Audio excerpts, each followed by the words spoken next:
students, welcome to the point. In this session, let's discuss about India-Pacific Island Cooperation. So, Forum for India-Pacific Island Cooperation. It is a multinational grouping developed in 2014 for cooperation between India and 14 Pacific islands. Island nations which include Cook Islands, Fiji, Kiribati, Marshall Islands, Micronesia, Nauru, Niue, Samoa, Solomon Islands, Palau, Papua New Guinea, Tonga, Tuvalu and Vanuatu. So all heads of a state or heads of the government, which I have said now, they met. These are the countries they met in Suva, that is Fiji, in November 2014 for the first time, where the annual summit was conceptualized.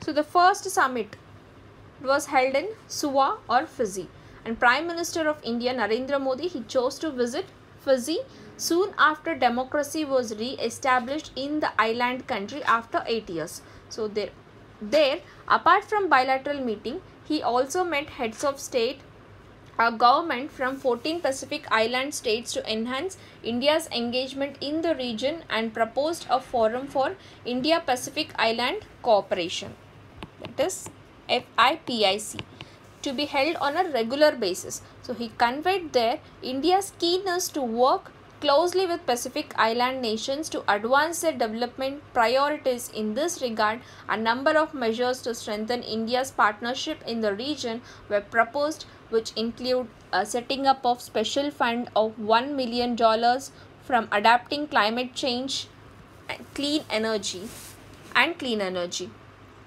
And this establishes a trade office in India, Pan-Pacific Islands e-network, to close the physical distance between the islands and improving digital connectivity. So extending visa on arrival at Indian airports for all 14 Pacific Island countries.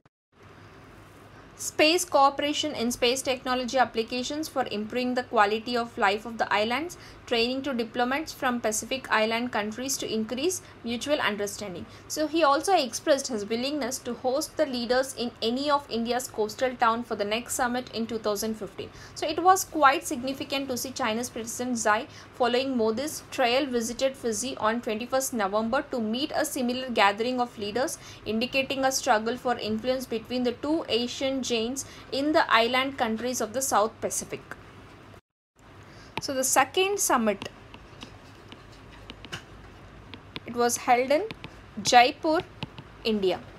So one of the key outcome of the first summit in Suva, Fiji, was that top leadership of both India and Pacific Islands should meet at regular interval, and an annual summit should be instituted in this regard. Modi invited all the 14 Pacific Island nations, head of the states, head of the government, to India for the next rounds of talks in 2015, and North Indian city of Jaipur, which also it is called as a Pink City, was selected to host the main summit of 21st August 2014.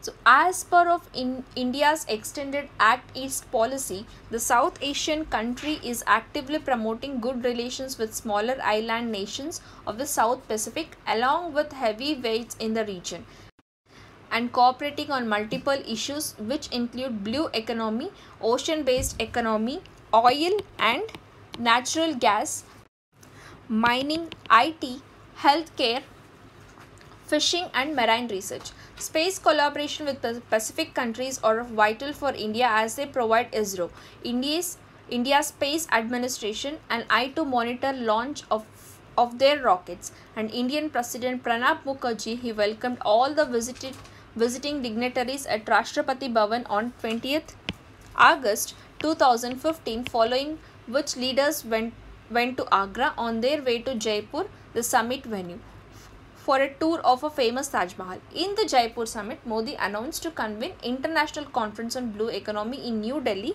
in the year 2016 and invited all the experts form the island nations, set up space application centers in partnership with ISRO in any of the 14 countries and friendly port calls by the Indian Navy. And Pacific leaders have expressed their concerns over climate change and its effect on their respective countries. India also assured them to voice their concerns and appropriate measures at the 2015 United Nations Climate Change Conference, which we call it as a COP21 in Paris. So in return, all the 14 visiting head of the state or government, they reiterated their support to India's bid for a permanent membership at the reformed United Nations Security Council, and Modi offered to help the Pacific Islands with their hydrography and coastal surveillance by engaging the Indian Navy, and it would help them have better understanding for their maritime zone and strengthen security of their EEZs. So this is all about the forum for India Pacific Island Cooperation. See you in the next session. Thank you.